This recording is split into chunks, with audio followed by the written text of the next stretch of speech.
Strategy Show. Thursday, December 13th. Here we are again, grinding through it. Hope everybody had a successful Wednesday night. Laffy, how'd your night end up? Good, man. Good. Well, we won our playoff hockey game. That's all that really matters.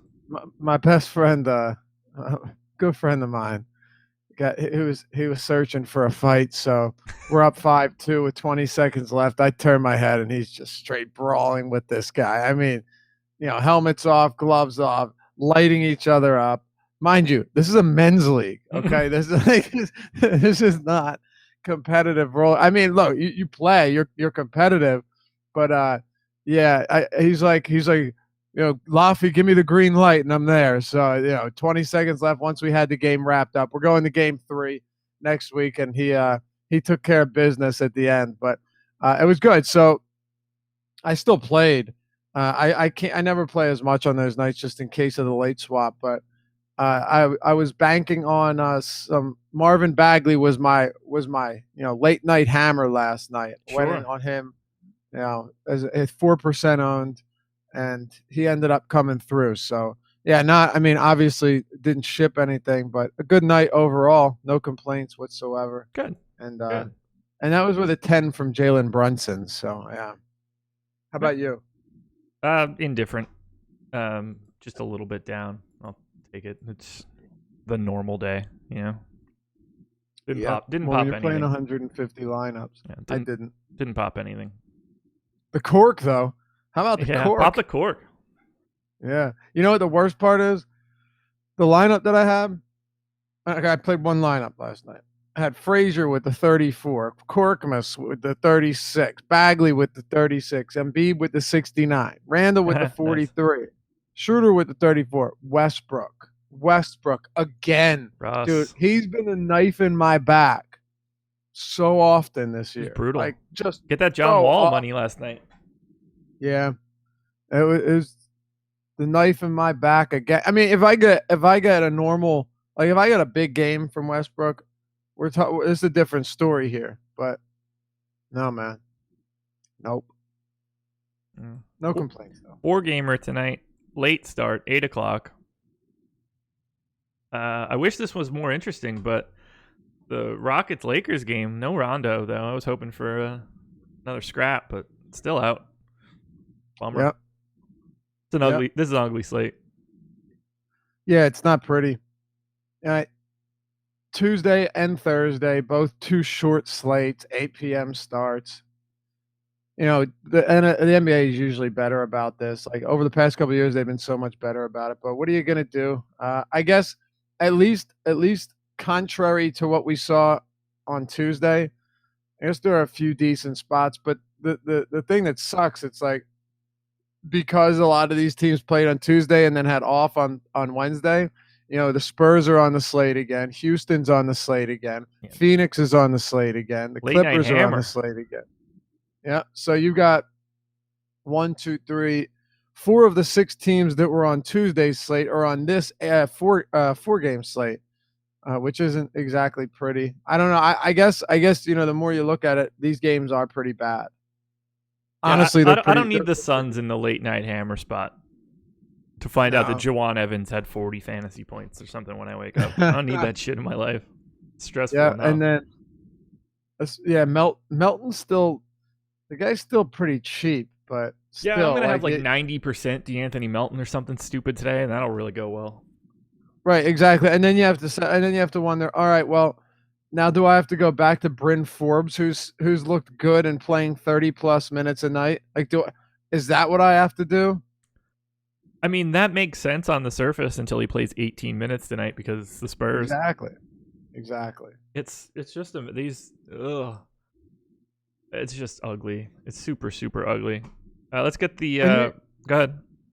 I was gonna say with Chicago, you still don't entirely know what's going on now that Chris Dunn is back, and they could walk off the floor at the tip, and I wouldn't be shocked. Right, exactly. I mean, this is a bad team. Whether it was Hoiberg or Boylan, doesn't matter. Is Dunn going to see 10 additional minutes tonight, and we don't know? Is Bobby Portis, who returned to action last game, is he going to see a heap of minutes and take away from Lauri Markkanen. We don't know. It's it's different. Or maybe Robin Lopez just goes back to being a DNP CD, and Portis and just takes the rest of his minutes, and it's no big deal. So yeah, it's not just that a lot of the teams aren't very good. It's that a lot of them are hard to evaluate because they've got a lot of stuff, a lot of moving parts. Yeah, I expected this year to be like the year of information, where we had to guess less and less. And somehow they went the other direction, and we're just like, you know what? All y'all can suck it. Yep, pretty much. Good luck. Pretty much. Good luck. Yep. It's like every team turned into the Spurs. I trust no one. I trust no one's situation. I trust no one's minutes. It feels more random than it ever has before. I trust the Spurs more than a lot of teams right now. Yeah, they're just bad. I could just avoid them. Yeah, I mean, I trust their rotation more than a lot of teams right now. But yeah, exactly. LaMarcus Aldridge just played like 27 minutes a game in his last 4. Dreadful. Yeah, I know. Well, as we expected, monster blowout against Phoenix. They're not a very good basketball team. Oh, they're not. They really aren't. Let's get some housekeeping out of the way.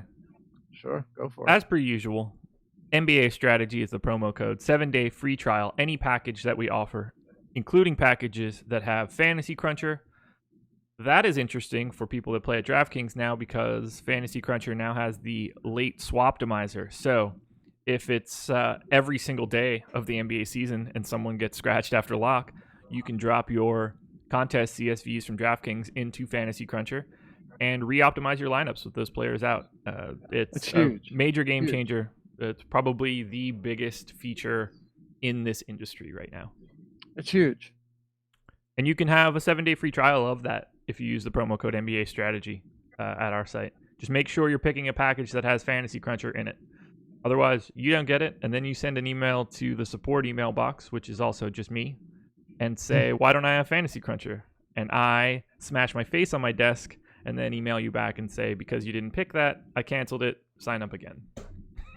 So let's save everybody that 2 minutes. Just pick the Fantasy Cruncher one. Hopefully that's a clear enough explanation. But yes, it's a huge feature. Like it's a feature that if you're MMEing in the quarter arcade or like the mini max, it's still a feature that you're going to want to learn how to use. If you're playing more than one lineup on DraftKings and you have Fantasy Cruncher and you're not using this, you are making a giant error. Maybe more than 2. Sure. No, I'm kidding. Yeah, but even seeing what, even if you're playing one lineup and this happens quickly, and it happens and you don't have a lot of time, seeing what the optimal lineup would look like based on your projections, even with one lineup, I think could be valuable. You know what I mean? Yeah. You got to see how the shape changes. Right. But obviously for MME players, it's a massive game changer. We also have 24 days of giveaways going on. If you like this video and comment after the video, we'll give you some instructions on what to comment before we get out of here. I haven't thought about it yet, and I'm sure Laffy hasn't either. No. Like and comment after the video is over, and you are entered to win either 1 month subscription to the sport of your choice or one piece of merch from our merch store, shop.awesemo.com, which I will be flaunting once I get back from my little journey out of the state of North Carolina for the next couple days. I'm going to be... Where are you going? I'm heading to New York City to the FanDuel football final. Oh, very nice, sir. Yeah, I'm not representing myself, but I'm going nonetheless. Well, I wish you the best of luck. It's basically just going to be a couple days worth of drinking some high-end liquor, meeting Matthew Berry and Ray Lewis, and a nice little concert with T.I. Should be a blasty blast. Dude, when I heard that, I cracked up. He's good. Oh man, T.I.'s never going to be has never felt so uncomfortable in his life than playing in front of a bunch of DFS players. Oh my God, who thought of this? So it is. I believe it is at the Playboy Club. So there will be non DFS people there. Okay, all right, that's different. My wife and I will be front row center for that shit. if it was just in front of the DFS crowd, I would need to be there just so I could soak in all the cringe. Yeah, it would have just been Katie and I up front. Yeah, rapping 24s with him. as much as I'm not fond of Ti, I would absolutely feel bad for him in a situation like that. Her and I fucked up, being like, "Bring him out, bring him out." Yeah, that would be bad. That would be real bad. I will be out of pocket from tomorrow afternoon until Monday afternoon. So after Live Before Lock tonight, I am off. You're going to get a heavy, heavy dose of EMAC in my stead over the next couple days. Yeah, it's going to be fun. I don't know. Now we got to talk about these 4 games. Let's do it. Let's make it happen. We're starting with the only one I really care about. Houston Rockets and the LA Lakers. Nah, I don't get the sense that it's going to be as salty at the end as it was earlier this season. Probably not. I mean, that shot from Ingram was a cheap shot, running in from behind the back. Like what? That bothered me. What a sucker shot that was. And then he caught 4 games for it. It is kind of crazy that both Ingram and Rondo are out of this game for reasons that have nothing to do with it. Right. When Ingram went out with the injury a couple games back, it actually made my life a lot easier because I was like, oh, sweet. Earlier this season, they both missed 3 games. Well, Rondo missed 3, Ingram missed 4, and now I can see what the rotations look like when we were dealing with Josh Hart. I was like, oh, look at that. Now you can see exactly how many minutes Josh Hart played in these games without both of them in the lineup. So it certainly helped. I mean, you can project him to play around 35 minutes again today. What he does with those 35 minutes is yet to be seen because on a permanent basis in the starting lineup, Josh Hart's been god-awful. I mean, just absolutely atrocious. Just in terms of efficiency, there's been none whatsoever. 0.66 fantasy points per minute in the last 30 days. There you go. Not very good. And if you took that, what his per minute production was in the starting lineup, I probably would be right around there because he's probably had 2 good games in the starting lineup, and then the rest of them have been utter garbage. So, that's what it is. And the only reason was, because he hit 5 of 10, he hit 4 threes, and then he got 2 blocks and 3 steals. Well, if Josh Hart isn't giving you 5 stocks in a game, you're probably going to struggle to get there. Now, at 4,200 on a 4-game slate, yeah, you could definitely convince me that he's worth playing, no question. Yeah. But that doesn't mean he's a high upside play here. He just hasn't shown anything since entering the starting lineup. And why would he? He's playing with LeBron and Kuzma and Lonzo. Really just LeBron, right? Yeah. He's playing with LeBron, and he's the 4th option on that team. Yeah, Rockets 5.5 point favorites tonight. A little bit of a pace up spot for Houston, which is good. This game is way more appealing for the Rockets, I think, than the Lakers. Harden's 11-5 on FanDuel, 10-9 on DK. I mean, you're basically just asking yourself tonight, who do you prefer, LeBron James or James Harden? They're the only 2 guys on DraftKings above 8,900. They're the only 2 guys in the 5 digits on FanDuel as well. Is it 0? Is it 1? Is it both? Yeah, with me, it's both of these guys are very much in play. Yeah, I'm leaning LeBron. It's actually, I mean, it's a very good matchup for James Harden, no question. Yeah, I prefer Harden. But yeah, I think a lot of people will. For me, it just comes down to one thing, really. LeBron is just playing more minutes than Harden right now. And on this team, there isn't, and actually, I think they'll play similar minutes, but I do expect if this game stays close, which it should, I think you see LeBron get up to 40 minutes. So if I get an extra couple minutes out of LeBron, and it's funny, I have Harden projected above LeBron, but I feel, but that's also, I have them both projected at 37 minutes, and I feel like I need to adjust LeBron's minutes because with the amount of run he's been getting recently, in these close games, I like 38 minutes a game before, 40 minutes against San Antonio. I don't know if that was an overtime game. I can't remember, but I have him in for 35 right now. For 30, yeah, I have him definitely more than I feel like I should have him for more than 37. Either way, both of them are good plays, no question. Yeah, I probably need to give him another minute. Harden doesn't have a Chris Paul on his team. LeBron doesn't. Sorry, LeBron doesn't. Yeah, LeBron doesn't have a Chris Paul on his team. I mean, yes, there's like Lonzo Ball, who is. I mean, he might as well be Chris Paul. Exactly. They both have 4-letter last names, so that's close. That's true. And they both have 5-letter first names. Yeah, they're basically the same person. Chris Paul, Lonzo Ball. How about that?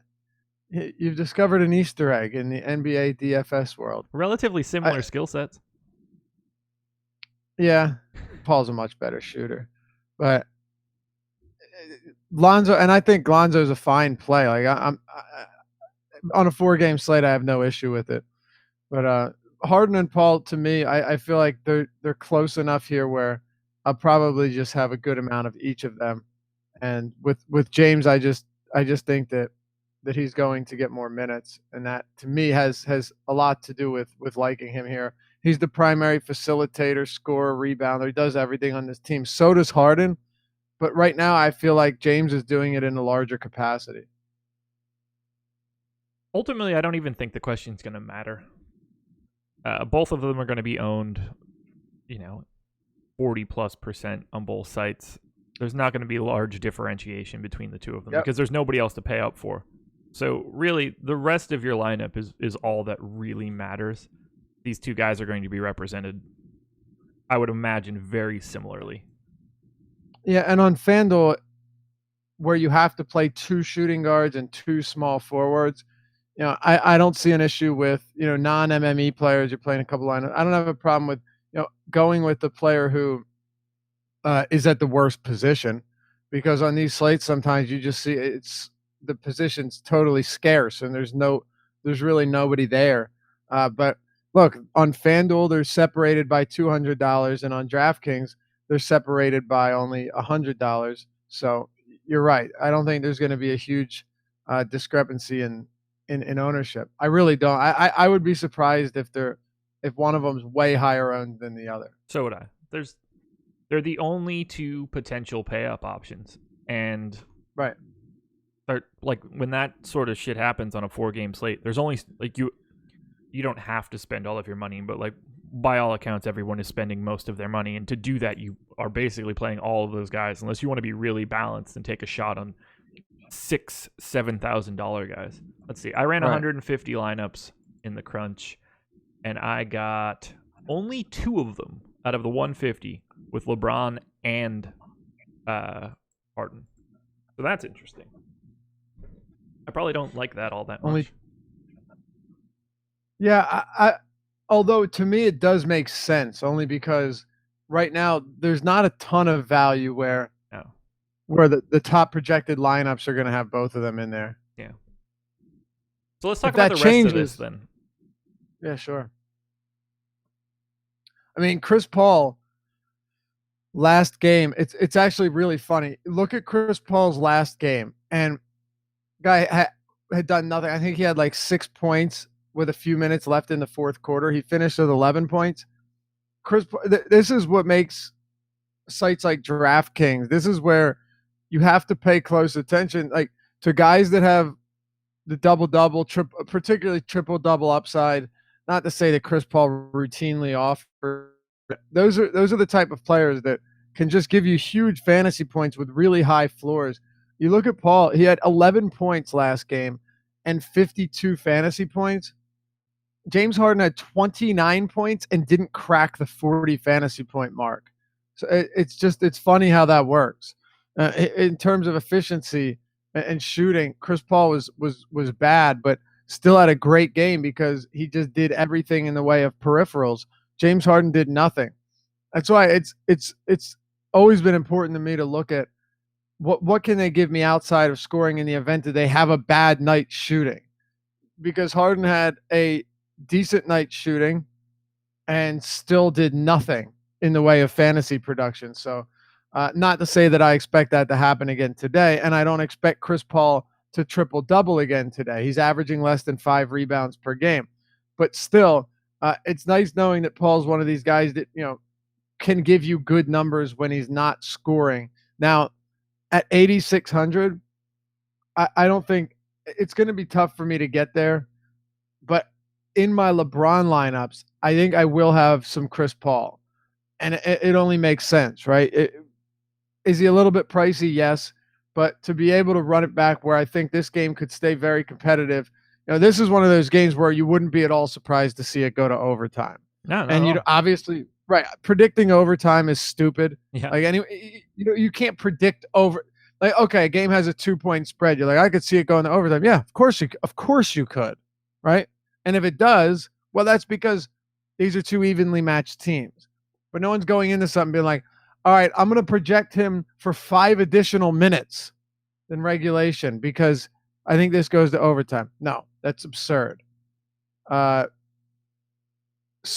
it should stay close. And Chris Paul is fine. Lonzo Ball on the other side, 5,600. I don't mean to bounce around like this, but both point guards I think are very much in play. I want to know though, where are you at on Clint Capella? Because he's definitely come back down to earth a bit lately. It's not to say that I don't think he can keep putting up big games, but he's certainly come back down to earth over the past several games. He found Yusuf Nurkic the other day, and Nurk showed him what's up. But where are you at on Capella here? I don't have a ton of Capella. There are 2 centers that are pretty clearly in front of him for me on this slate. One being Vooch, the other being DeAndre Jordan. The Paul and Lonzo thing is interesting. We're going to ignore your incredible Lonzo hatred for right now. Paul is $400 cheaper on FanDuel than he is on DraftKings. That is appealing. Yeah, big difference. Lonzo is 7,300 on FanDuel and 5,600 on DraftKings. There's no Lonzo. I mean, on a 4-game slate, like I'll probably have 4 or 5% of Lonzo because you just have to play almost everyone in sort of some share. But that price is bonkers on FanDuel. On DraftKings, way, way, way more in play for a guy that's playing 30+ minutes easy. Yeah, no question. It's a big difference. And like you said, on FanDuel, where Chris Paul is coming in at 8,200, yeah, that's pretty palatable. Like, and another reason, you know why it's even more appealing? I'll tell you. And I'm sure you've thought of this, but I just want to verbally express this so everyone else that might not have FanDuel pulled up right now can understand. These are your options at point guard, other than Chris Paul. Lonzo at 73, DeAnthony Melton at 6K, Shai Gilgeous-Alexander at 57, Jalen Brunson at 55. I mean, that's one of the worst price tags you'll see all season. Chris Dunn at 54, DJ Augustine 47, Derek White 46, Pat Bev 46, Devin Harris at 39. I mean, it's bad, dude. It's bad. Yeah, if you want to play like Jawan Evans down there at 3,500, I almost wouldn't blame you on this slate. I wish Bryn Forbes is actually 30. Wow, he's 3,500 on FanDuel. I know we'll get to him. I know nobody likes playing him, but could you really argue with me that how bad this slate is? And I know we're jumping around, but if I'm on something, I don't want to forget it. With how bad this slate is, back-to-back 30+ minute games from Forbes, who's looked really, really good recently. Will it sustain it? I don't know. Probably not. He's 6 for 6 from 3 over his last 2 games. Not something I expect to continue, but getting that type of run, the dead min on FanDuel with the position being as dreadfully shallow as it is, you could make a really good argument for a couple of those bare minimum salary guys. You really could. You really can. I have too many bare minimum salary guys popping up today, which also never makes me feel good. Well, Jalen Brunson's 5,500. I mean, Melton's 6K. Lonzo's 7,300. That's insane. Lonzo at 73 is not totally insane, I guess, because he's been playing better lately. But there's no way you're plugging him in and saying, "Yeah, I feel comfortable with that. I like that." No way. So are you anticipating? I'm anticipating Dennis Smith being in. So Jalen Brunson, I don't even have projected for minutes. Okay, well, I'm just saying this thing. Well, JJ Barea, by the way, I'm almost certain he's going to sit in this game. Yeah, he's pretty heavily questionable. I have him in right now, but I'm going to wait to hear a little. Yeah. Actually, we might not even get word. They're not going to have a shoot around today. He's questionable, but honestly, I would assume he's out. And the reason I say this is, I mean, he went straight to get X-rays yesterday. Usually when you go straight to get X-rays, it wasn't just a little tweak, and slap you on the ass and get back out there. No, that's something where when that happens, it's very unlikely you're playing the next day. I would be shocked. I would be absolutely shocked if Barea plays the next day. And while we're on this topic, Josh, isn't it funny that the whole Kawhi thing, that a lot of you saw people taking not even in our chat, unless I didn't look, but people taking victory laps on him sitting, and it turns out he was injured and he sat out both games. Oh, it's too good. I don't want to talk about it because I once again had some Kawhi and ate it again.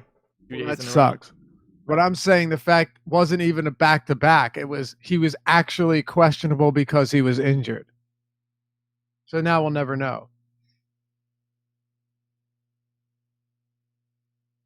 Sorry, I'm salty. I mean, he didn't play last night. No, he did not. So talking about the Barea, we're bouncing all over the place. Whatever, it doesn't matter. We do this all the time. Talking about the Barea stuff, I don't think it matters at all whether he plays or not. The only one that matters really is Dennis Smith. If Dennis Smith plays, it doesn't matter what Brunson's price is. You're still not playing Brunson. It's probably Devin Harris that sees more of the boost of Barea being out. Yeah, but Carlisle hates. If Brunson's if Dennis Smith is playing, Brunson's price point makes him impossible to play. He'll never get the 30 minutes. I wouldn't play him at 5,500 if Dennis Smith Jr. was out. I wouldn't even consider it. I would not even consider it for a second. And I'll tell you why. No. It's very simple. Here's why. With Jalen Brunson, I mentioned this on the deeper dive yesterday, that if you're going to play him, go ahead and maybe he'll keep playing okay.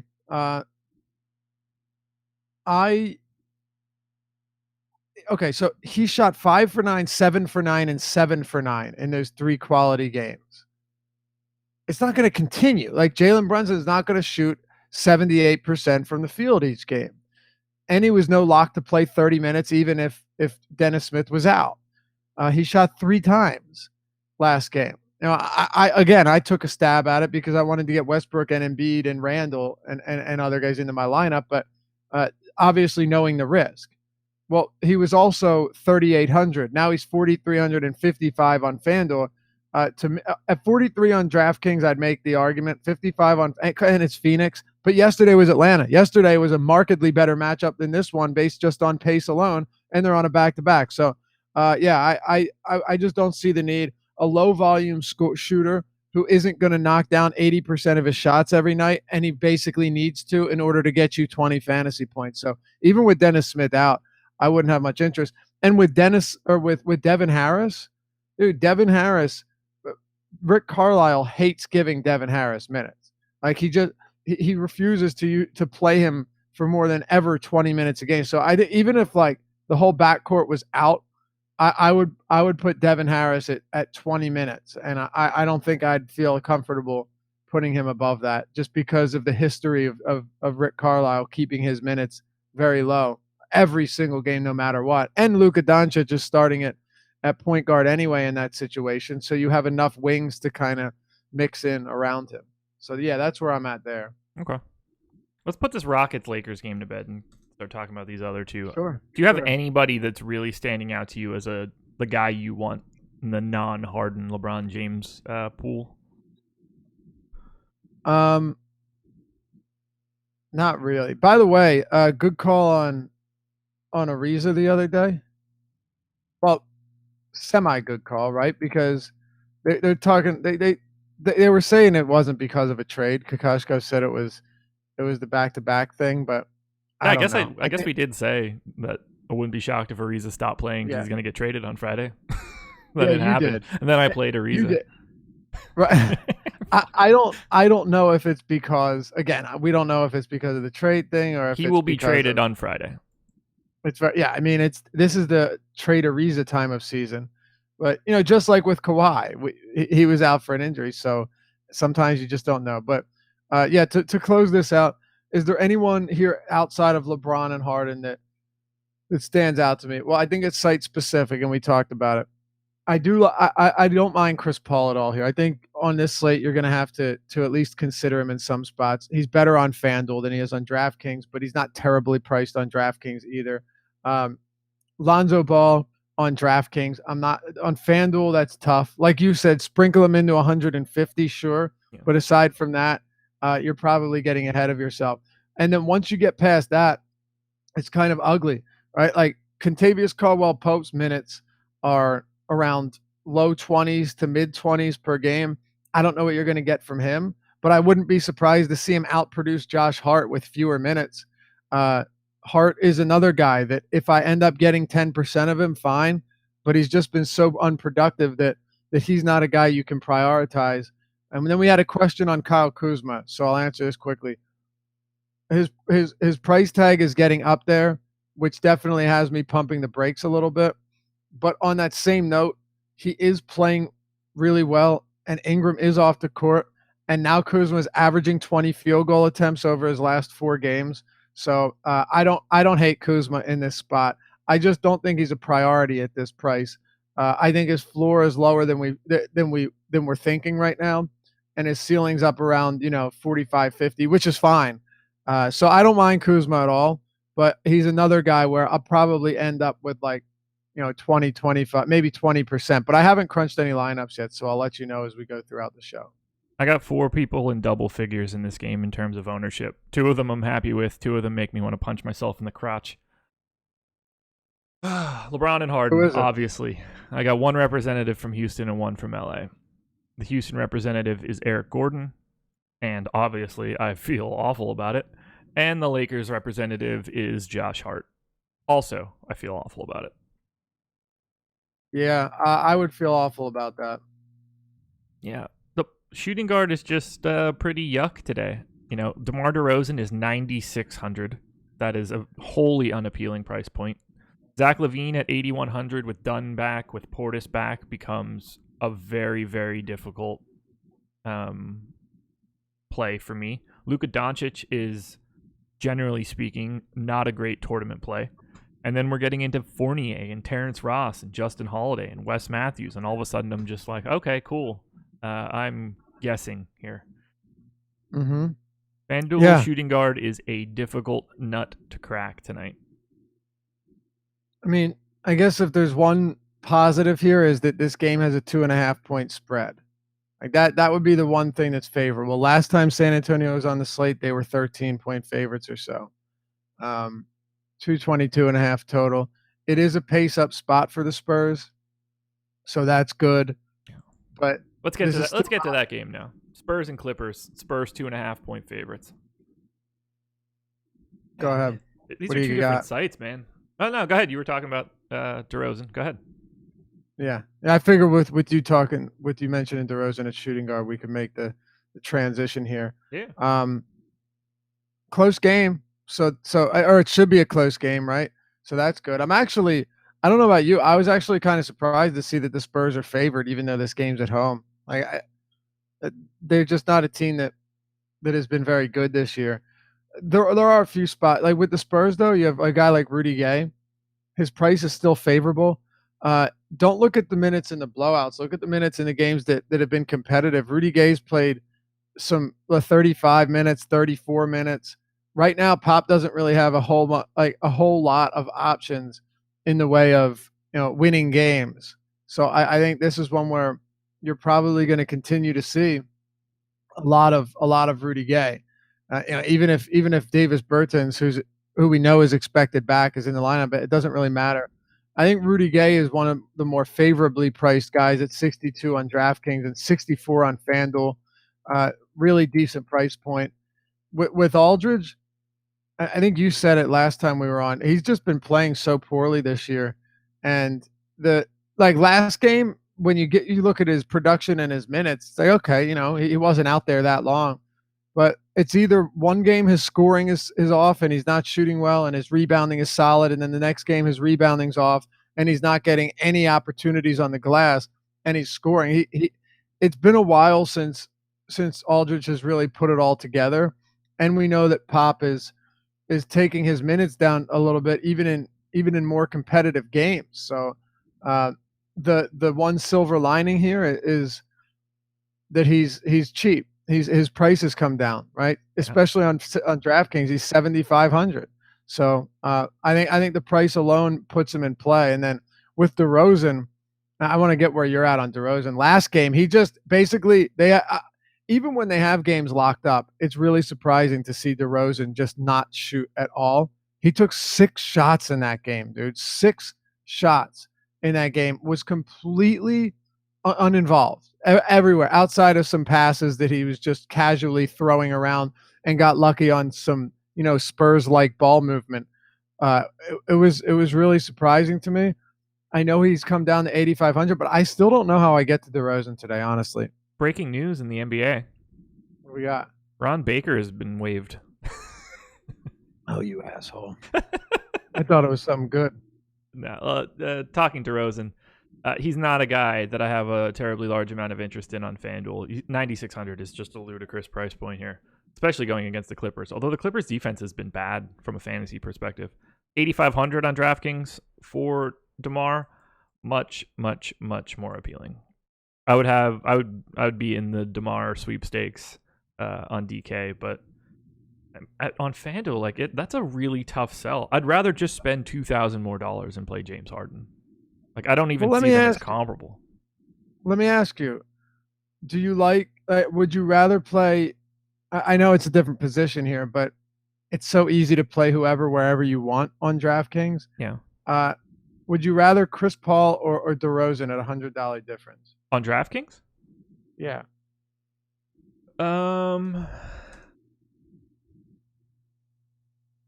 DeRozan. Okay. Yeah, probably not close, barring ownership. You think DeRozan will be that lower owned? That I don't know. Unless they're dramatically different in ownership, it's DeRozan for me on DK, and then I would much rather have Chris Paul on FanDuel. Position notwithstanding, Paul's $1,400 cheaper. Right. But yeah, I would rather have DeRozan on DraftKings. Does he have small forward eligibility? DeRozan, yes, he does. Yeah, then it's definitely DeRozan. And Paul no longer has shooting guard eligibility. Then it's even clearer. Makes it really easy. I would have a bunch of Aldridge on DraftKings too. I'll have a bunch of them on FanDuel, and I'll continue to hate myself for it. I mean, this is as good of a spot for Aldridge as you're going to get. There's nobody that's not, there's not an Aldridge stopper on the Clippers. No, there's really not. Okay, so with the Clippers, well, actually, let me say, and I agree, there isn't somebody that's gonna get in his way. They have some good on-ball defenders, actually. It's just how many minutes are you gonna see from him, and how active are they anymore? Avery Bradley is still, getting good minutes.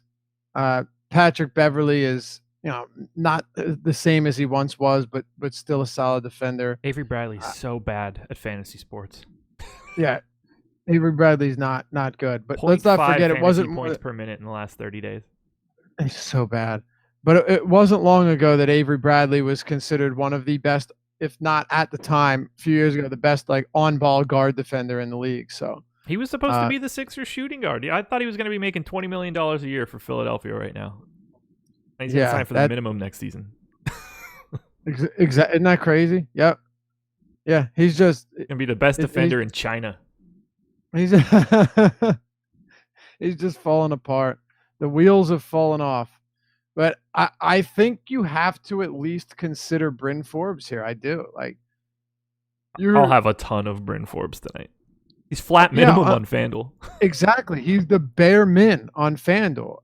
And it's similar to Jalen Brunson, as I mentioned the other day. Like he's not going to go out there and keep shooting 100% from three, right? He shot 1 for 14 from three in 3 previous games, and then 6 for 6 over his last 2.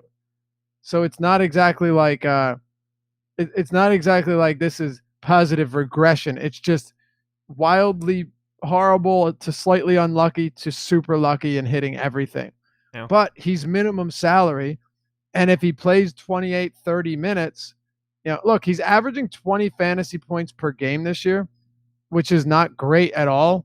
But he's also averaging 27 minutes and is playing more minutes recently and is the bare minimum, and it's a 4-game slate. So, you look at the per minute production, you look at the per game production and say, this is one of those nights where you can kind of just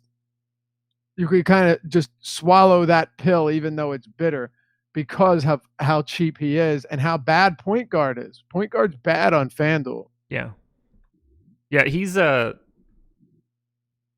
close to like a must play on FanDuel as it gets to be, a high 20s, potentially into the 30s minute guy at the flat min on a 4-game slate. Like sometimes you just need to do it. And then, tonight will be the night where he plays 12 minutes.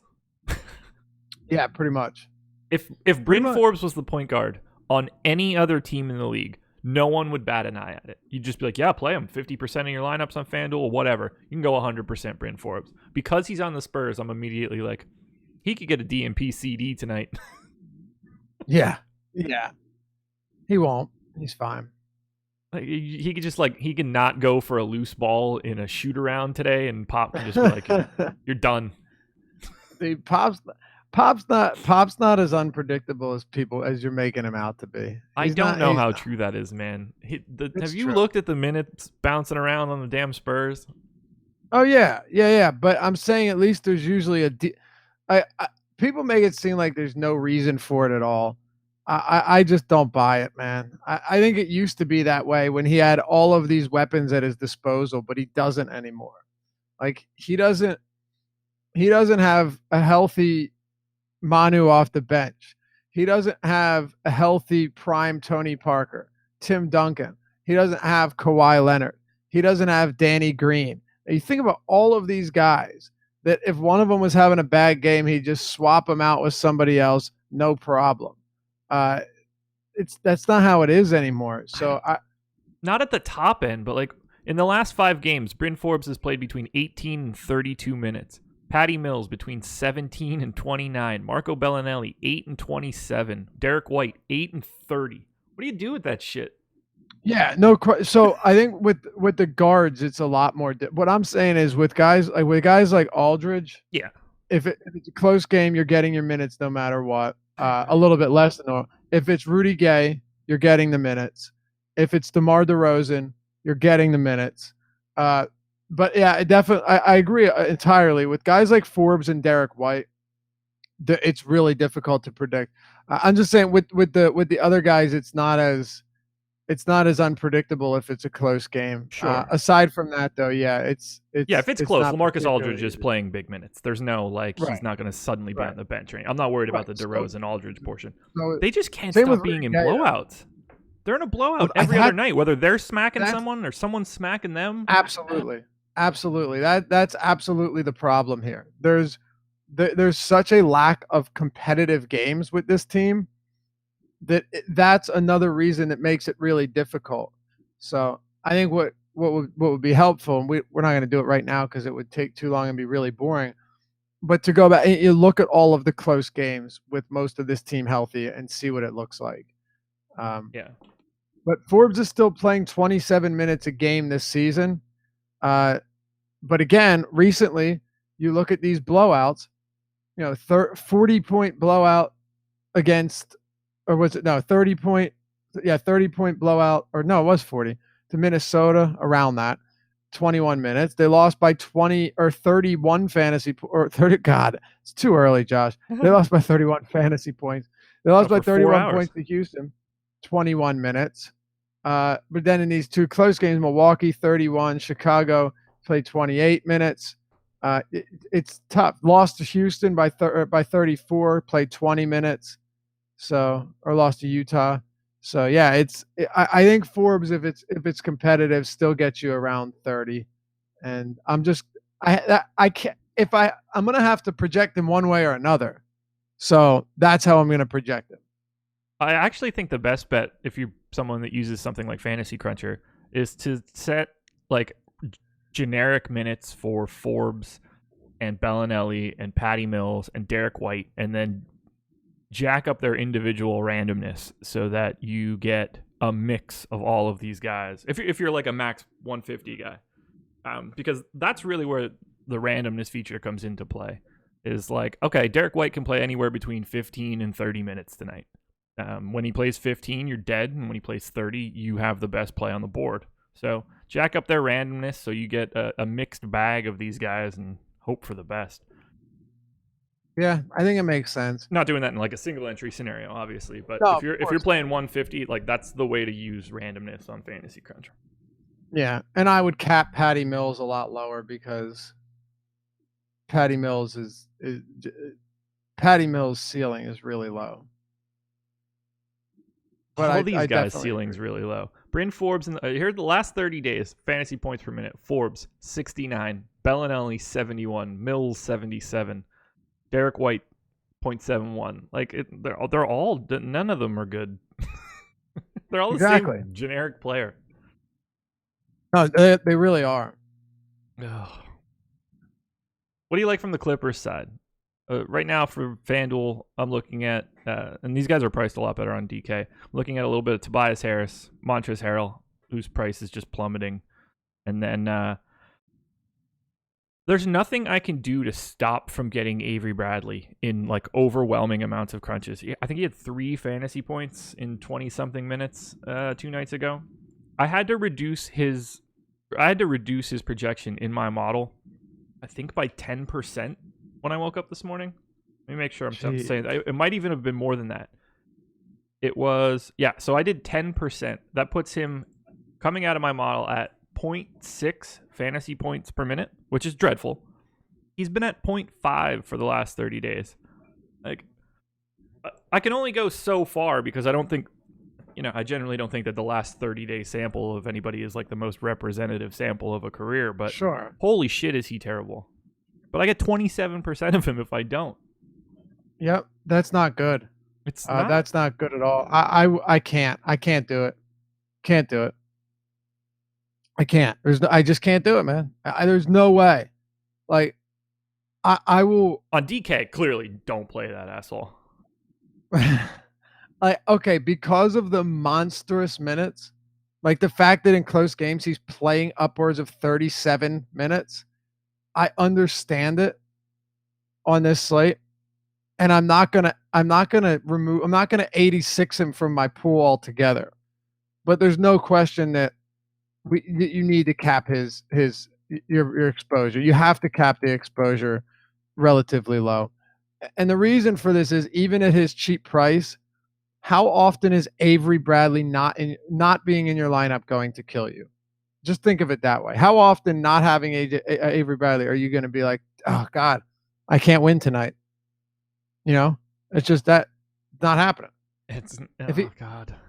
Maybe he'll give you 24 or 25, and at 3,500, okay, you'll be fine with that. 3,900 on FanDuel, fine. Bad position, you'll be okay with that.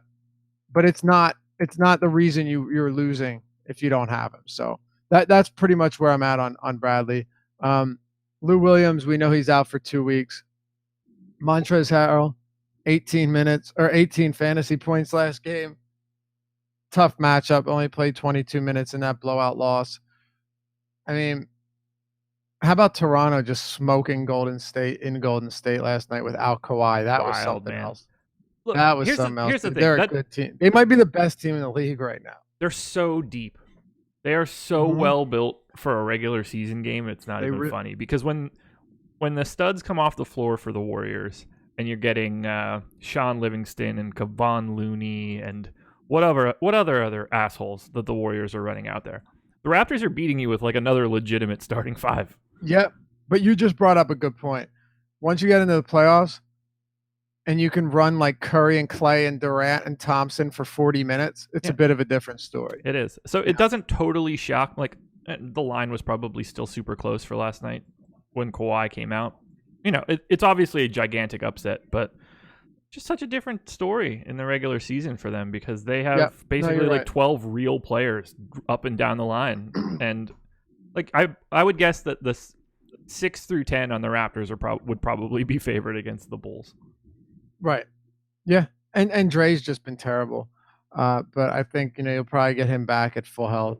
But yeah, for outside of that, for the Clippers, Tobias Harris, his price has come back down. He's 7,300 on DraftKings. I don't really love him here though, and the reason is, and he's 8K on FanDuel. The reason on DraftKings is because I'd rather just play Rudy Gay. Like I'd rather just take another $1,000 savings and play Rudy Gay here, because while Harris gets a pace down spot, Rudy Gay gets a pace up spot against the Clippers that play at the 9th fastest pace. The Spurs play at a bottom 7 pace. Also, though, this is honest to God, man. The Spurs have a bottom 5 defensive rating this year, so they're not good. But the Clippers' defense hasn't been spectacular either. So I'd rather have Gay over Harris, Gay over Gallinari. To me, that makes sense. And then aside from that, it's kind of tough. Like if you land on some Avery Bradley, then I guess that's cool. Then but just opt out of contests. Yeah, exactly. But I don't see like Gilgeous-Alexander benefiting from that much at all from no Lou Williams, because his minutes have kind of been scattered and his usage is very low. Lou Williams being out is going to help somebody, but I don't know if it's going to, like, Tyrone Williams played 24 minutes last game, had 31.5 fantasy points. I'm not expecting that again. And I think, or Tyrone Wallace, did I say, I might have said Williams. You did say Williams. I let it go.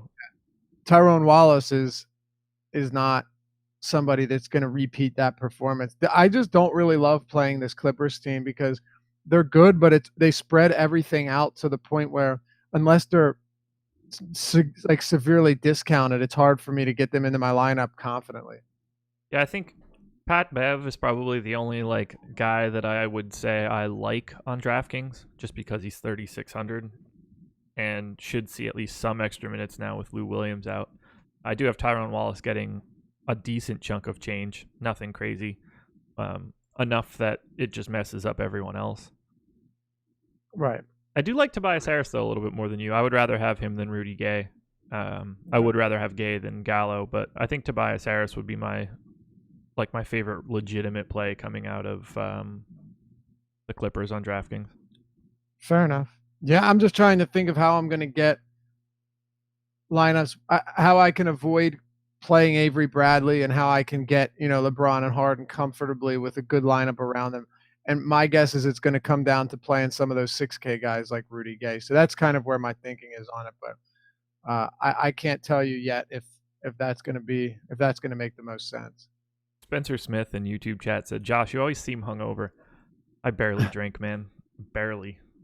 Yeah, certainly not during the week. Yeah, no, I just get tired. Yeah, I'm just. What are you talking about? I've been. I don't know. I think it's been going long days. You work past a lot. Couple weeks. Yeah, you work a lot. Yeah, I mean, don't get me wrong. I love my job. I would much rather do this than basically anything else that I've ever done in my entire life. But no, I'm not hungover. I'm just mentally exhausted. So I'll get my cocktails in this weekend, and then I'll get back on the grind. There you go. Keaton Kelly's apologizing for the Kennard take from last night. You're good, Keaton. You're good. What, someone had a Luke Kennard take? Just Keaton came out of nowhere yesterday and was like all of a sudden in caps, just play Luke Kennard. Like, no context. We're in a different game. Just oh boy, came in hot. Didn't work. I mean, Luke Kennard, that game from him the other night was because you had guys going down like crazy. And Blake Griffin, their highest usage player, off the floor for the entire game against the Sixers, reintroduced Blake Griffin back onto the court. And now Luke Kennard is not shooting 100 like there was just, and I'm not saying this to be offensive to what's name Keaton, but just from the breakdown standpoint, it was like a 0.01% chance that Kennard would even follow that game up with a 20 fantasy point game with Blake back in the rotation. It just wasn't going to happen. And Stanley Johnson back in the rotation. Johnson and Griffin were both out that last game. Griffin and Johnson both played yesterday. So, yeah. Sean V says Josh has to stop in and join Laffy on the Sirius Radio show. Laffy's been crushing on there. Appreciate that. You will be. Yeah, keep an ear on the radio. Yep, we're already setting up appearances and everything. So yeah, that'll be fun. And thanks, man. It would have been this weekend if I wasn't out of town, but it'll probably be 2 weeks from now. Yep, exactly. But I appreciate that. Yeah. Thanks for listening, man. There you go. Do you have any other hot takes out of Spurs and Clips? No, I don't really like this game that much. I'll have some Rudy Gay and some DeRozan and a little bit of like Bryn Forbes just because I have to, and some Aldridge because I think you're getting good price points, particularly on Aldridge and Rudy Gay and Forbes on FanDuel. I'm not going to have a lot of Clippers though. Spencer Smith says something interesting in the chat, and I'd like to get your take on it since we're just kind of freeballing it here. He said, I know you guys aren't cash players, but are small slates viable with double ups, or is it strictly GPP? I don't particularly care that there's a difference. They're paying out the same way one way or the other. I think there's a difference, but I think it's all slate dependent because like you might have a 3-game slate or a 4-game slate where there are like 3 guys that are clear as day, the chalk, because, say, let's say, Harden is out. So that makes Chris Paul and Eric Gordon the first guys in your lineups. Yeah. And then you say, this guy is out. And then you get 2 more guys that become easy plug and plays. Everyone's playing them in cash. And then on a slate like that, what you have is a 2v2. Literally, like unless someone's just brain dead from a fantasy standpoint, you're getting matchups against guys where you really are. It's your 2 different guys against their 2 different guys. And there's no edge there. You're paying the rake. So I'd say, yes, it is viable, but be careful not to do it on slates where everyone's on the same people in cash, because then you're really not, you don't have any edge there. No, that's a good point. When the crazy value opens up that provides additional opportunity to like a $4,000 guy, where he should then be priced as like a $6,500 guy if someone's out, that's when it starts to get squirrely. As the chalk concentrates higher and higher, the uniqueness of a lineup gets narrower and narrower, and those are the days where it's rough. Like on a day like today, where I don't really see much out there, I don't like. I see cash as a viable play. It is, and that's I think it's just the way the human mind works.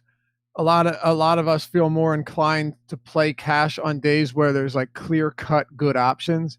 But that's actually a worse day to play it, because it makes it so any average person that doesn't really know much is going to be on those same guys. So just because you're confident about how your lineup looks doesn't mean that there's any edge, given that everyone else is going to feel the same way in cash. Usually, when there's no clear-cut chalk, it makes more sense, because then you can actually dig deeper and make the better plays. Let's talk Magic and Bulls relatively quickly. I don't think there's much to talk about here. Magic are 5-point favorites at home. Bulls defense dreadful. Not going to get any better anytime soon. Although, thanks for Chris Dunn being back, but that's not going to change everything. Vooch is $8,800 today. He is by far my favorite play on FanDuel. He is without question my number 1 center. I can't imagine not having an overwhelming amount of him. I've got 70%, and I wouldn't be upset with keeping that number all day. Similarly, Aaron Gordon is $8,000 on FanDuel. They're just better priced on FanDuel, and I'm loading up on both guys. All I want on Chicago is probably Wendell Carter at $6,300, just because he's a power forward. Otherwise, I think that the Bulls are almost completely unplayable. There's just too much variability in who's going to actually be on the court. Yeah, well, way too cheap. I mean, he's $7,400 on DraftKings. People are going to or they're going to look him off because of his few most recent games, but they're huge blowouts. Ooh, games in Mexico City. Did you know that? I didn't. Sorry. Didn't. Neither did No, I. Hope it doesn't catch on fire. Yeah, valuable information.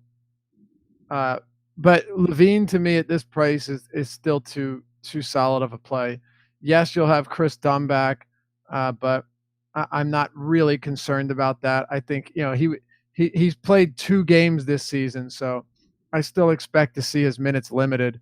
And Levine is just way too cheap here. So on that side, it makes a lot of sense to get him into lineups.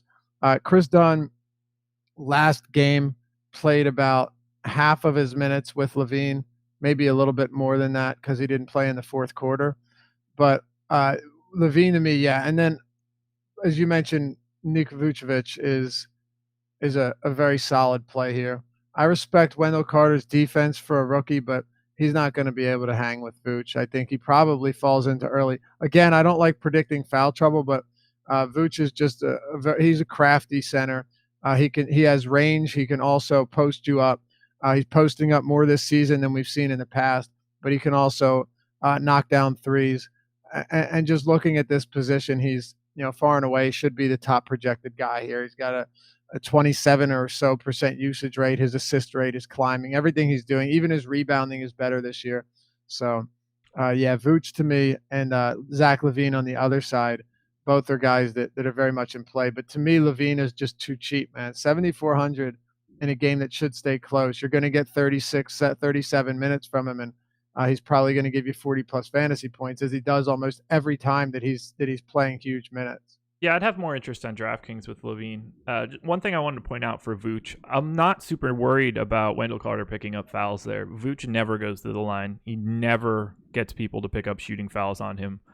This is actually an oddly good matchup for Wendell Carter in terms of avoiding that sort of contact, because Vooch doesn't look for it, like literally ever. Yeah, I wanted to double check it. He's in the 9th percentile in shooting fouls drawn for big men right now. Yeah, that's very low. Which is weird to me, though. He's an 84% free throw shooter. He's a dumbass. Just get your ass to the line. Right. That, but also the fact that I was looking at this a couple weeks ago. It may have changed, but like Vooch is posting up more this year, so that to me is kind of surprising. Like you would think that the more because you look at Embiid draws a ton of his fouls in the post. Yeah. Right. Vooch this season, let's see, 1, 2, 3. He's averaging the 5th most post-ups in the entire league. The 5th most post-ups in the entire league is Nik Vucevic. And he essentially never goes to the line. That's insanity. That's like Embiid is averaging 9.8 post-ups per game and 3.2 free throw attempts on post-ups per game.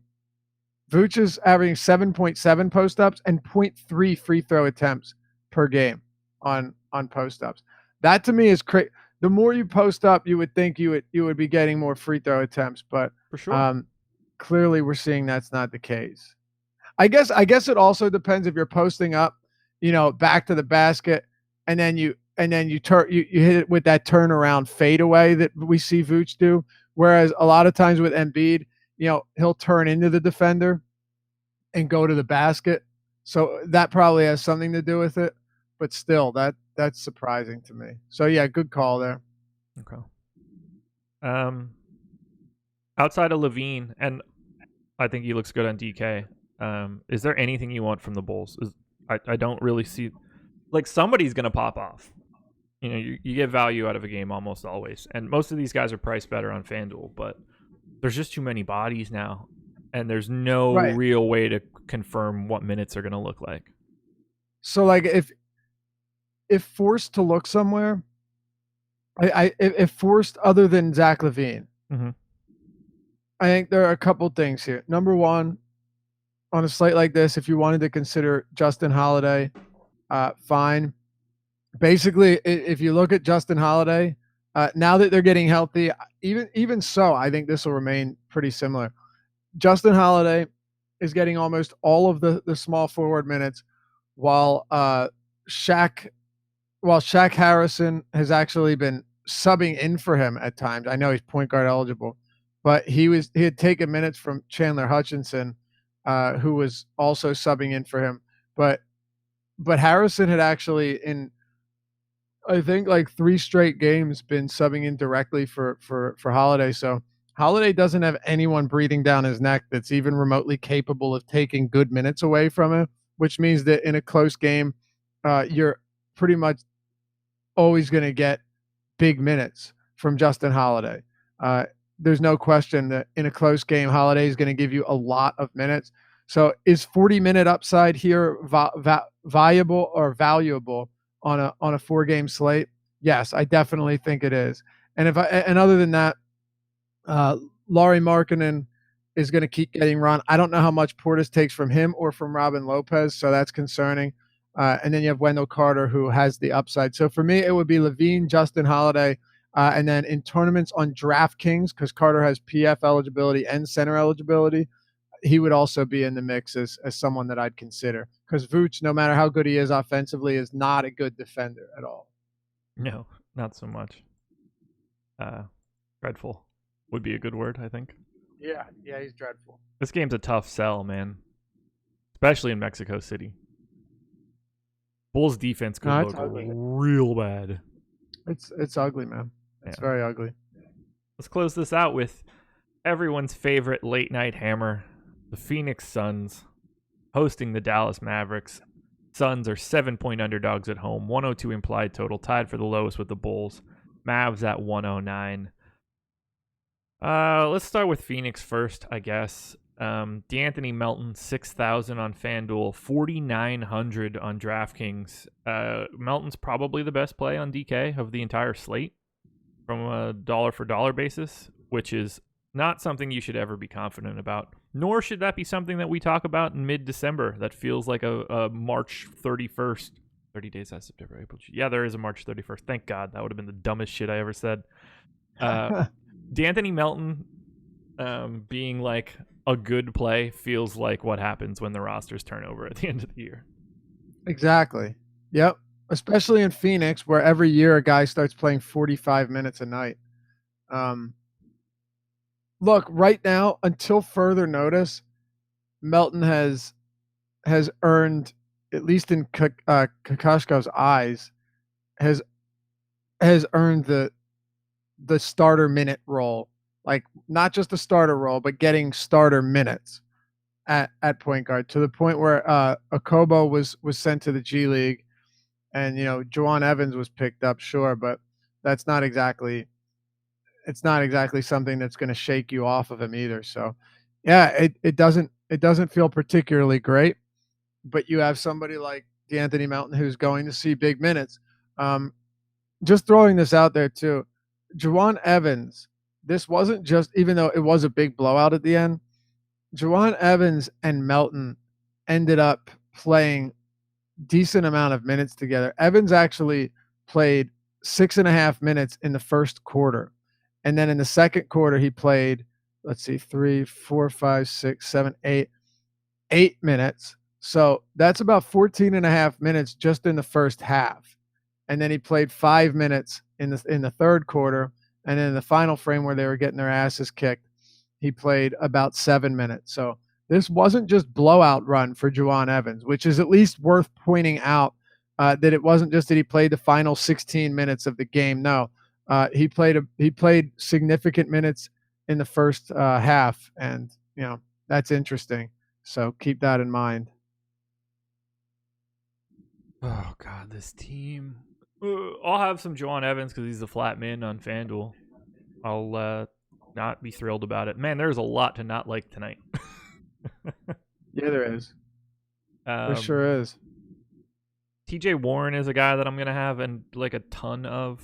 I'm hoping that he continues to get like mildly overlooked. I was on Warren. If he's healthy and Devin Booker is out, man, that dude is gonna gun. Yeah. I played Warren on Tuesday, even with the same. The minute limit being a thing, and he was my second most exposed player behind Kawhi Leonard. So I don't know. Don't Wait, listen to me, I you had, guess. you had that much Kawhi? 60%. Jeez, what were you thinking? Well, twofold. One, I really did think he was going to play. That's neither here nor there. Two, we had his ownership a lot higher than that. When it came out on FanDuel, he was at 10%. I would have never had 60 if I knew that he was at 10. I had 60 because we had him at a higher number, but that was basically the reason. So. Oh, you did it on FanDuel where you couldn't swap. Oh yeah. Oh. And then that's something. The best part of it all, I got, roasted for it yesterday morning because I played so much of him. Because on Tuesday, all we were being told was, yo, he's going to sit today and play against the Warriors. Everybody knows that. Nobody's in here being like, shit, he didn't play both games.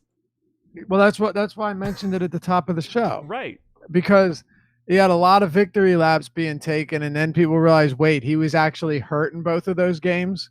Yeah. So maybe if he wasn't hurt, he could have, you don't know what would have happened. Right. Again, there were articles in late November saying he was close to playing back-to-backs, but yeah, where's everybody that was saying it was a guarantee yesterday? Where are those people at? Right. They shut up real quick. Yeah, right. When we did the show in the morning on Tuesday, he was not questioned. There was no tag. There was no word of anything. No. When he became questionable, though, that's when I just backed off. But I also didn't know, as none of us would have known, that it was an actual injury. This happened earlier this season where he missed the first leg of a back-to-back and then the second, and then he was out another game after that and maybe one more. So, yeah, it's not the first time it's happened with Kawhi. Probably won't be the last. So what are you going to do? But, yeah, that's why, the victory laps on stuff like that are always pretty funny. Yeah. Always funny. Like if the guy doesn't have a questionable tag at the time, it's very difficult to say, oh, yeah. Like with J.J. Barea, I think it's different. Because J.J. Barea was in for X-rays and he plays the very next night. Very reasonable to assume there's no way he's playing.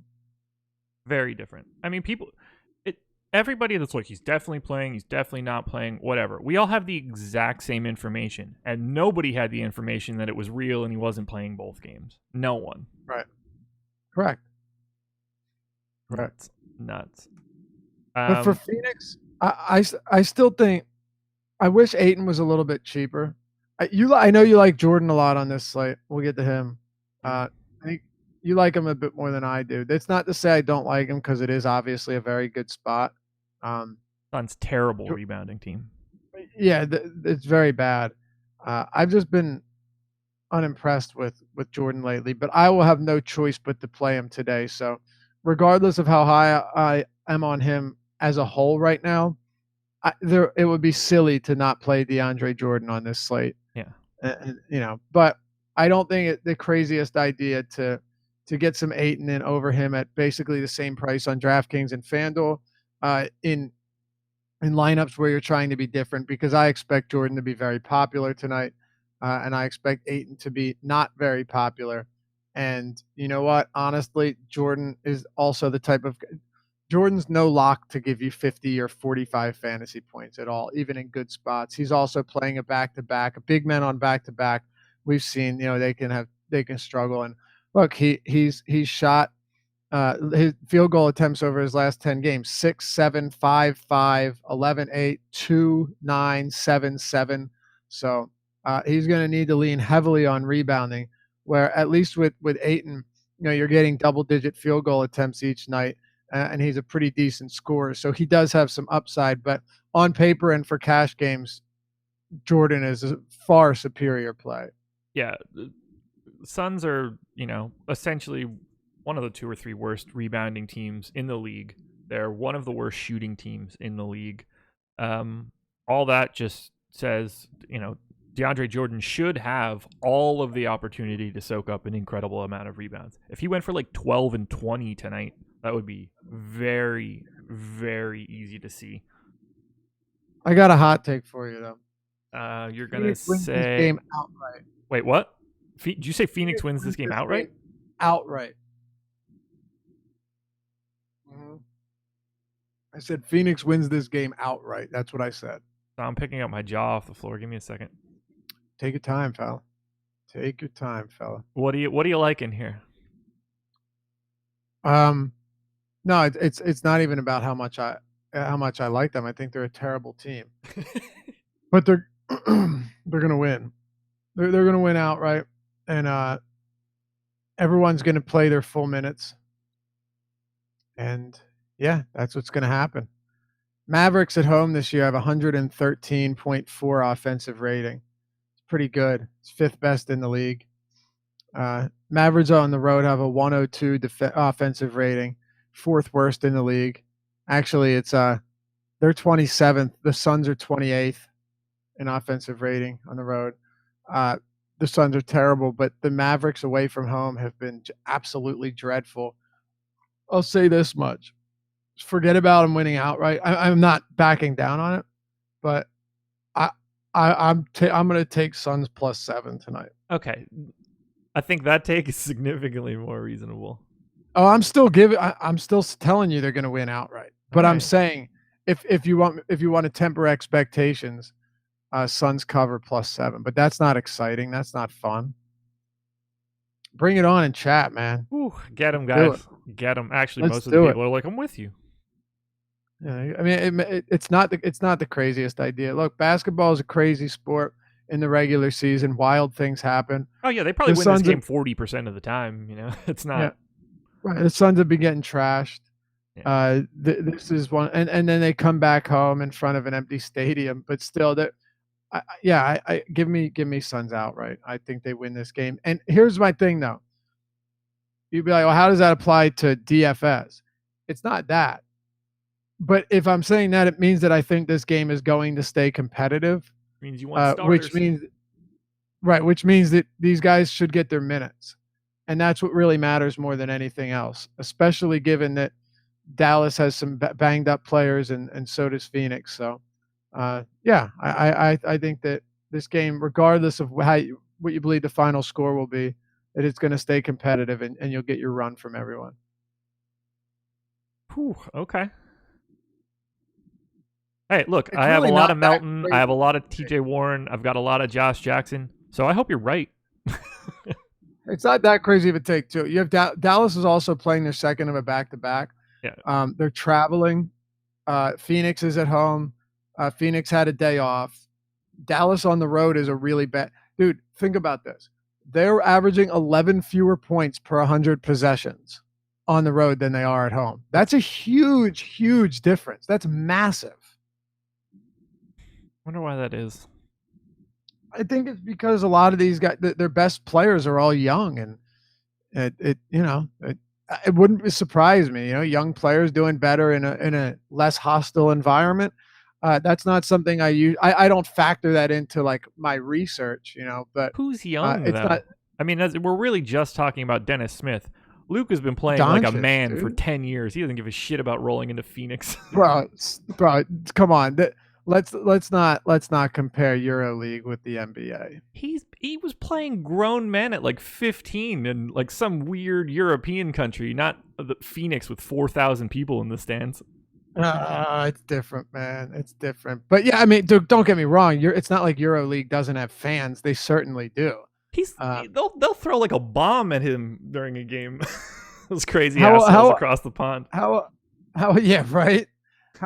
How old Luka? He's got to be like. I think he's 19. 19? Yeah. He's 19 years old. Yeah, like Dennis Smith, yeah. Like DeAndre's seen it all. Harrison Barnes has seen it all. Wes Matthews, Maxey, Dirk. They're not really that young. I mean, they're young, but like Luka's about as seasoned as someone can be. That's why he should have been the first pick in the draft and playing for the other team in this game. I disagree there. I agree that he should have been the first pick in the draft, though. Anyway, what else do you have on this one? I got a dentist appointment, unfortunately. Got a teeth cleaning. Hey, that's not so bad.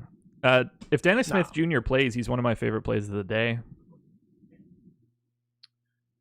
Yeah, I would agree with that. 5,500 on FanDuel. Like if we know that he's going to get his normal allotment, I've got him in for 30 minutes right now, which doesn't really feel like much of a stretch if he's playing. What makes you think he's going to play? Read the Roto World quote again. They just said, he's getting close, could return for Thursday's game. Okay. They don't play tomorrow. They don't play again until Sunday. So, like, he can play tonight if they think that he is ready and still have 2 more days of rest afterwards. So my thing was that they don't play till Sunday, which is why I figured they would just hold him out with several days off before their next game. We'll see though. If it were a lower body injury, I would agree with you. It's his wrist. So I'm a little less concerned with him going out there. Like, it's not like he has to warm up and see how it feels with like a knee or a quad or something like that. For a wrist, like, he can get out there and run around and it's fine. So it's basically just like, can this be damaged more by coming back? Yeah. Or is there still pain and therefore your shot is affected by it? Right. So if they're saying that he's close and it's a wrist injury, I tend to err on the like more aggressive side when injuries aren't in the lower half. I do too. If it's I do as well. If it's long term, if it's short term, I view them more closely. Like, if I put it this way, if it's a long term injury and you're coming back and no one mentions a minute limit, I'm assuming you're going to be limited with a lower body. You're coming back after an elbow or a wrist injury. Outside of conditioning, I would expect your minutes to be fine. So, yeah, but we'll see. It's definitely possible. And again, we don't have news. So until we do, you kind of have to run it with them in. But because they don't play again until Sunday, I wouldn't be surprised to see him sit. Or, if he's good enough to go, because JJ Barea's almost certainly not going to play. I'd be put it this way, I'd be shocked if Barea plays. Yeah. Then maybe they want to get him out there. But they're also playing the Suns, so you might say, let's give him one more day off because it's the Phoenix Suns. So guys in chat are killing me for playing guys with questionable tags. It doesn't bother. Like, it doesn't. I don't get tilted off of it. I'm willing to take the risks on that sort of stuff for the chances that it pays off. I don't wake up thinking like, oh, Kawhi killed me again. I'm just on to the next. That sort of stuff does not bother me whatsoever. No, I think you could get an edge there. I think the Kawhi one you may have overstretched a bit, but yeah, again, it wouldn't have sounded so speaking, ridiculous if I said that I had 25% Kawhi and he came in at 10% ownership. It's only like it's really crazy because I had 60 and he came at 10. Yeah. Yeah, and I like that looks terrible, but like I was just basing it on the information that I had with regards to where I thought he was going to be. I'm not happy with 60. That makes me look like a moron. Yeah, I would have played probably somewhere in the 25% range if he was at 10% at lock. Right. And if he plays like on that particular slate, if Kawhi Leonard is playing and I have 2.5 times the field, I have a lot of entries near the top. And I still got bailed out. I finished top 10 in that tournament, even with 60% Kawhi. Did you? Yeah. All right, look at that. All right, so you're making moves. Yeah, the lineups that didn't have Kawhi were heavy on the rest of the Raptors. So Lowry, Siakam, Ibaka. I had the opposite side for that benefit. Right. Yeah.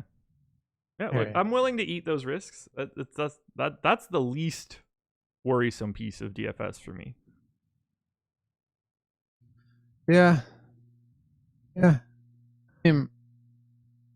I guess my thing with Kawhi, I think the reason where you and I differ the most here is that Kawhi's not a guy. I'd take that. I would happily take that risk on like a Westbrook, but Kawhi just doesn't have the.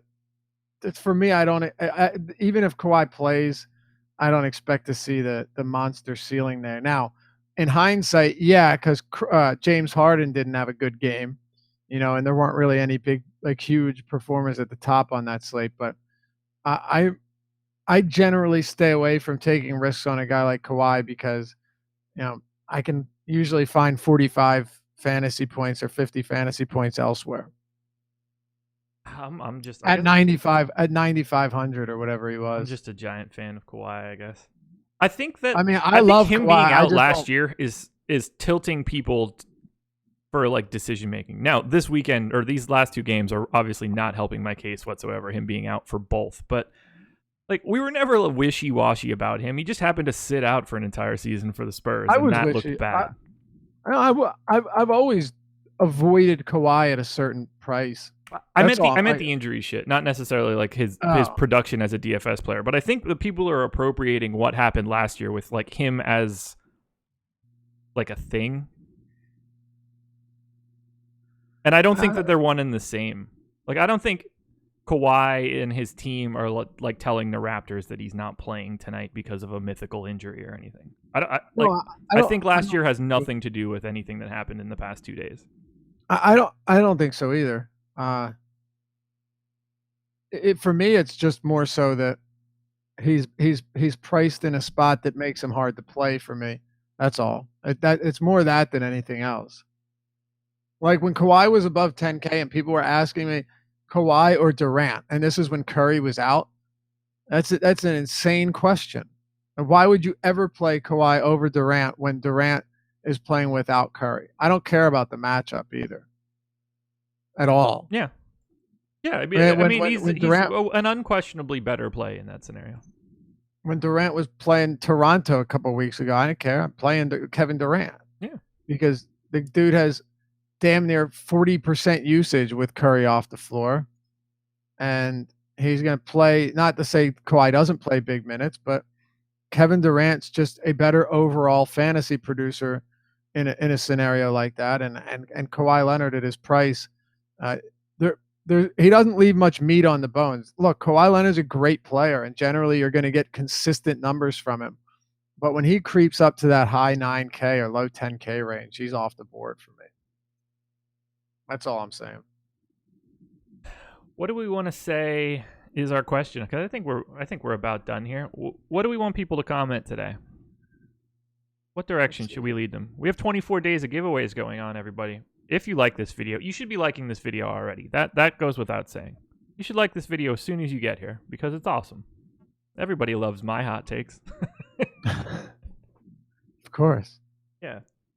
Look, everybody's here for Laffy. Let's be clear here. How about what's been the worst take? How about this season? What's been the worst take on the morning strategy show? Feel free, go at us. Have some fun. Oh, shit. Okay, and that makes it tough for people that maybe just got here. And also don't do that because then people read the comments and they just see all these bad takes. Yeah, and all they're going to do is just talk about you picking the Suns to win outright. Yeah, I actually don't think that's a terrible take. So yeah. We'll see. But I'm going to comment that one. I think they'll probably go at your Jokic take, but we'll see. That's true. We'll see. Now, I'm obviously joking. That's not necessarily the best way to go about things. You can really comment whatever you want. You're entered no matter what. Yeah. You know, you could comment, "Hey guys, thanks for the show," and you're still entered to win. So. Yeah.